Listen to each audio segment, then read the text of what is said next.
Assalamualaikum warahmatullahi wabarakatuh, sahabat beriman. Al-Quran turun jauh sebelum penelitian-penelitian ilmiah dan canggih hadir. Namun penelitian-penelitian yang telah dibuktikan secara ilmiah dan dilakukan oleh seorang ilmuwan ternyata telah lebih dahulu ditulis dalam Al-Quran.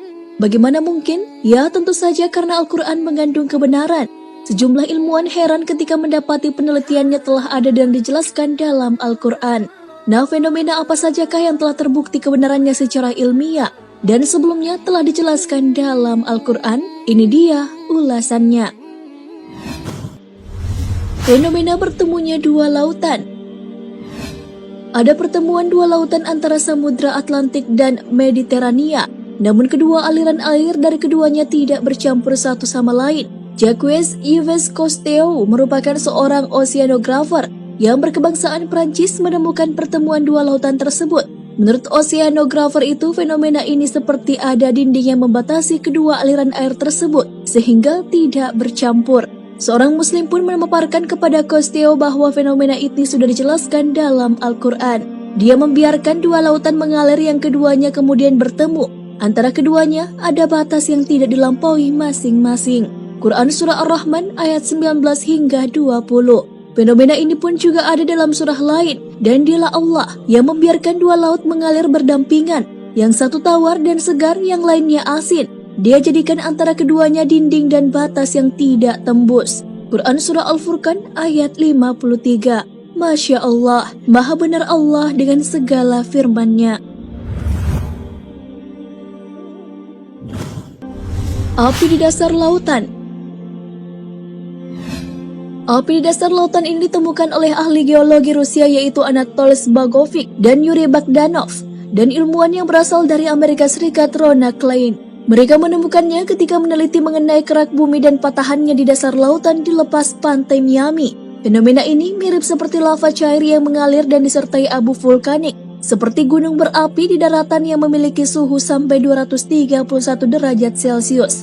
Tentu ini suhu yang sangat panas, tapi tahukah kamu bahwa suhu ini tidak cukup untuk memanaskan semua air yang ada di atasnya? Begitu juga dengan semua air yang berada di atasnya, tidak mampu memadamkan api panas tersebut yang sangat luar biasa.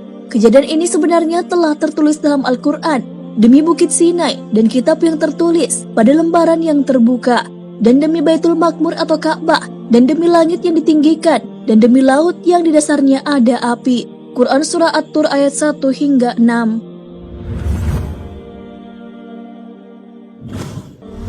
Penciptaan berpasang-pasangan.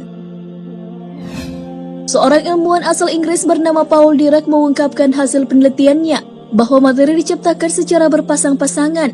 Penemuan tersebut dinamai dengan Farid. Penemuan ini menyebutkan bahwa seluruh benda yang ada di alam semesta ini, bahkan sampai partikel terkecil, juga memiliki pasangan. Berkat penemuan ini pada tahun 1933, ia mendapat Nobel di bidang fisika. Penciptaan sesuatu secara berpasang-pasangan telah dijelaskan dalam Al-Quran sebelum penelitian ini dilakukan. Hal itu sesuai dengan firman Allah Subhanahu wa Ta'ala, dan segala sesuatu kami ciptakan berpasang-pasangan supaya kamu mengingat kebesaran Allah. Quran Surah Az-Zariyat ayat 49. Kandungan ayat ini mengungkapkan bahwa yang berpasang-pasangan bukanlah manusia saja, tetapi juga seluruh makhluk. Hewan ada yang jantan dan ada yang betina.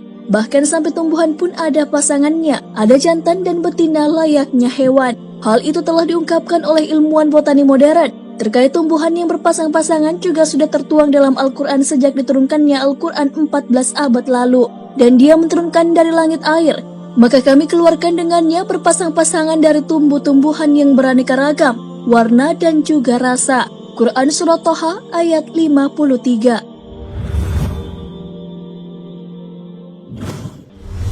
Jenis kelamin bayi. Hasil penelitian pada abad ke-20 dalam ilmuwan genetika memaparkan bahwa penentuan jenis kelamin bayi itu ditentukan oleh sperma pria. Dalam sperma tersebut terdapat dua kromosom, yaitu kromosom X yang isinya berupa sifat-sifat kewanitaan dan kromosom Y yang isinya sifat-sifat kelaki-lakian. Dalam sel telur wanita hanya mengandung kromosom X saja. Jadi jenis kelamin bayi ditentukan oleh sperma yang membuahi dan mengandung kromosom X dan Y. Sebelum penemuan tersebut, orang-orang mengira bahwa jenis kelamin berasal dari wanita. Terkait jenis kelamin bayi, sudah dijelaskan dalam Al-Quran jauh sebelum penelitian tersebut dilakukan. Dialah yang menciptakan berpasang-pasangan pria dan wanita dari air mani apabila dipancarkan. Quran Surah An-Najm ayat 45 hingga 46.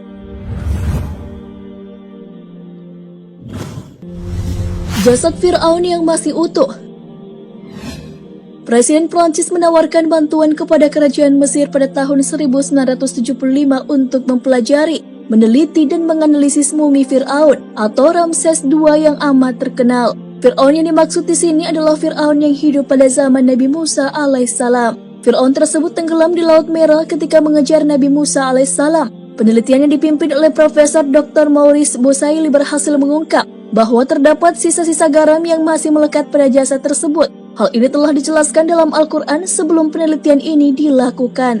Maka hari ini kami biarkan engkau, hai Fir'aun, terlepas dari badanmu yang tidak bernyawa di telan laut, untuk menjadi tanda bagi orang-orang setelahmu, supaya mereka mengambil pelajaran. Dan ingatlah, sesungguhnya kebanyakan manusia lengah terhadap tanda-tanda kekuasaan kami. Dasar laut. Kedalaman air laut yang kira-kira 200 meter hampir tidak ditemukan cahaya. Bahkan dengan kedalaman 1 km atau lebih, dipastikan bahwa cahaya tidak ada yang bisa tembus ke dalam. Hal ini diketahui setelah dilakukan penelitian dengan menggunakan alat modern yang bisa menyelam ke dalam paling jauh di dalam samudra. Hal ini telah dijelaskan dalam Al-Quran sebagaimana firman-Nya, atau seperti gelap gulita di lautan yang dalam, yang diliputi oleh ombak, yang di atasnya ombak pula, di atasnya lagi awan, gelap gulita yang bertindih-tindih. Apabila dia mengeluarkan tangannya, tiadalah dia dapat melihatnya. Dan barang siapa yang tiada diberi cahaya petunjuk boleh Allah, tiadalah dia mempunyai sedikit pun. Quran Surah An-Nur ayat 40. Sahabat beriman, adanya beberapa penelitian yang ternyata sebelumnya telah tertulis dalam Al-Quran membuat kita semakin yakin bahwa Al-Quran adalah sebenar-benarnya kitab suci yang isinya adalah wahyu Allah. Siklus air.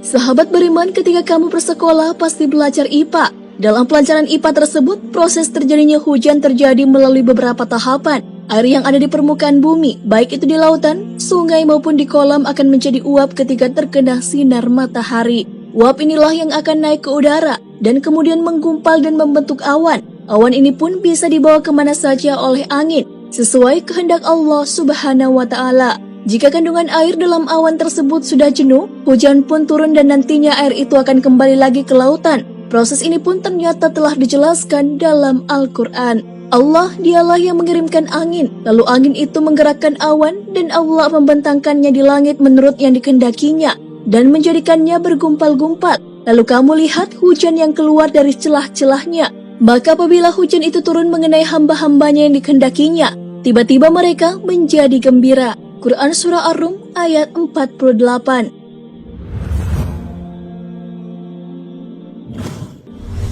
Tumbuhan bertasbih.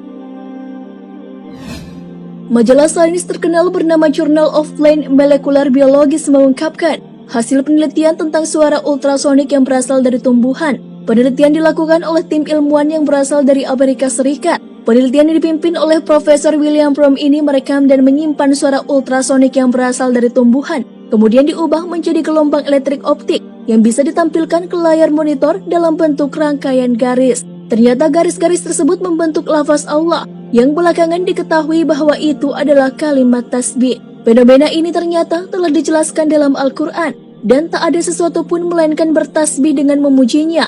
Tetapi kamu sekalian tidak mengerti tasbih mereka. Sesungguhnya dia adalah Maha Penyantun lagi Maha Pengampun. Quran Surah Al-Isra ayat 44.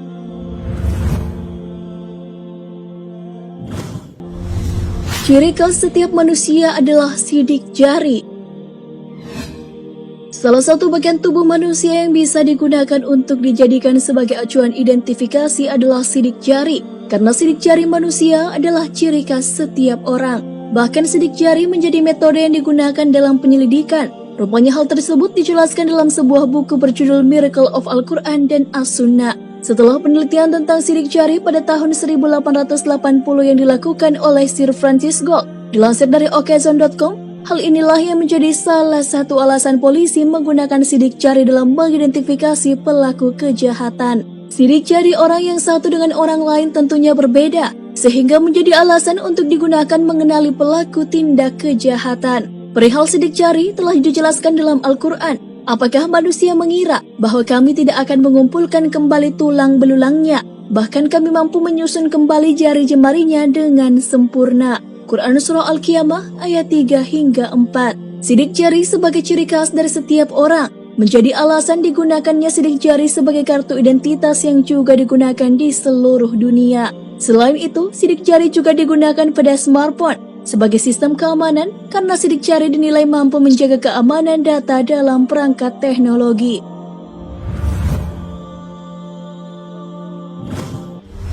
Garis edar tata surya. Ahli astronomi mengungkapkan bahwa matahari bergerak dengan kecepatan hingga 720.000 km per jam ke arah bintang Vega pada solar apex yang merupakan nama sebuah garis edar. Tentu pergerakan ini sangat cepat. Hal ini dapat diartikan bahwa matahari bergerak kurang lebih 17.280.000 km dalam kurun waktu sehari. Tak hanya matahari, semua planet, satelit dalam sistem gravitasi matahari juga menempuh jarak yang sama. Bahkan semua bintang pun. Fenomena tata surya dan garis edar telah dijelaskan dalam Al-Quran, dan matahari berjalan di tempat peredarannya. Demikianlah ketetapan yang maha perkasa lagi maha mengetahui. Telah kami tetapkan manzilah-manzilah, sehingga setelah dia sampai ke manzilah yang terakhir, kembalilah dia sebagai bentuk tandan yang tua. Tidaklah mungkin bagi matahari mendapatkan bulan, dan malam pun tidak dapat mendahului siang, dan masing-masing berada pada garis edarnya. Quran Surah Yasin ayat 38 hingga 40. Sahabat beriman, itulah 10 kebenaran Al-Quran yang juga telah dibuktikan oleh penelitian ilmiah. Para ilmuwan pun takjub dengan fenomena Al-Quran yang akhirnya terbukti dengan penelitian ilmiah. Padahal ketika Al-Quran diturunkan, belum ada alat-alat yang canggih yang bisa digunakan untuk penelitian. Jadi setelah menonton video ini, tidak ada lagi keraguan di dalam Al-Quran dan memang seharusnya tidak ada.